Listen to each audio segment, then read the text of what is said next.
The is functions check a value or cell reference and returns true or false. These functions are very useful, particularly when combined with other functions to test the outcome of a calculation. All Excel users should know these functions and how they work. I'll describe each one and show a simple example. So keep watching.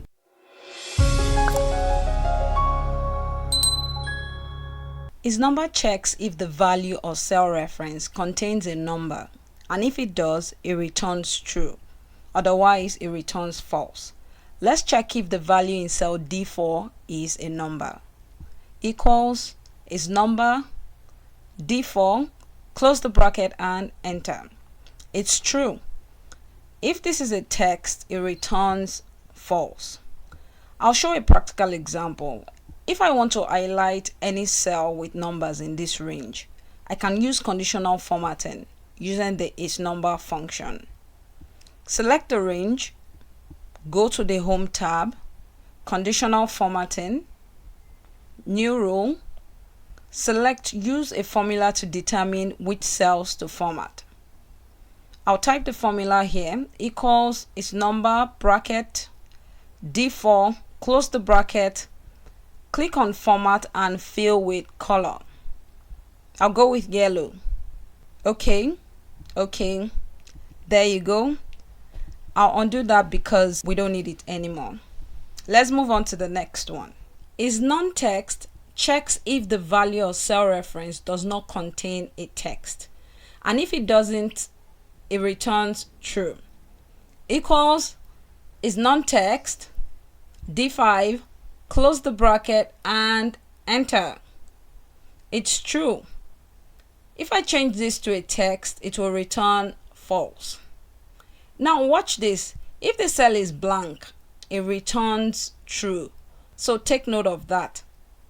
Next, IsOdd checks if the value or cell reference contains an odd number and returns true if it does. Equals IsOdd D6, close the bracket and enter. It's true. If I change this to an even number, it will return false.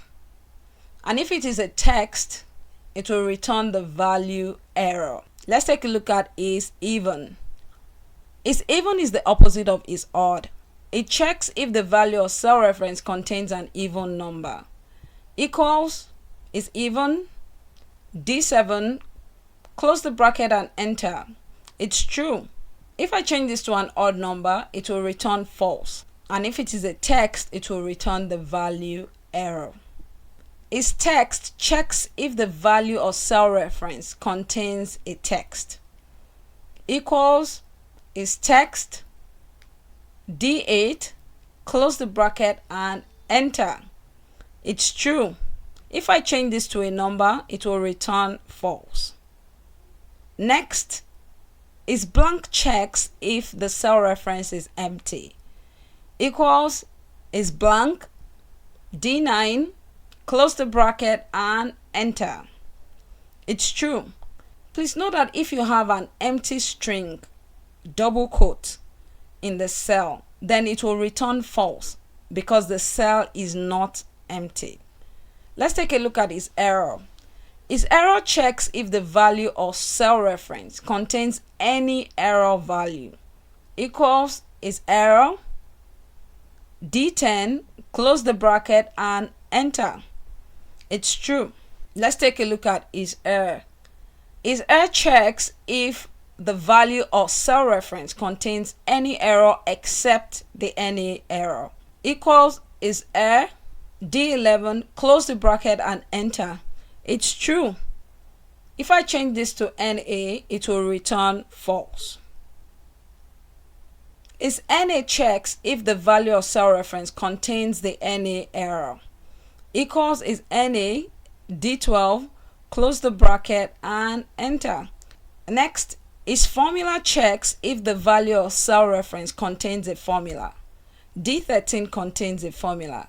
Let's check with IsFormula. Equals IsFormula D13, close the bracket and enter. It's true. IsLogical checks if the value or cell reference refers to the logical value true or false. Equals is logical. D14, close the bracket and enter. Is ref checks if the value of cell reference is a valid cell reference. Equals is ref.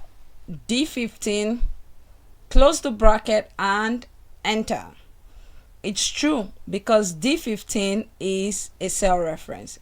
If I replace D15 with a text, it will return false. Finally, there is a function called isPayment, which is used to calculate interest paid or received. It does not return a true or false, so it is not part of this group. That's all for today. Thanks for watching. Please give this video a thumbs up, subscribe, and I'll see you in the next video. Bye.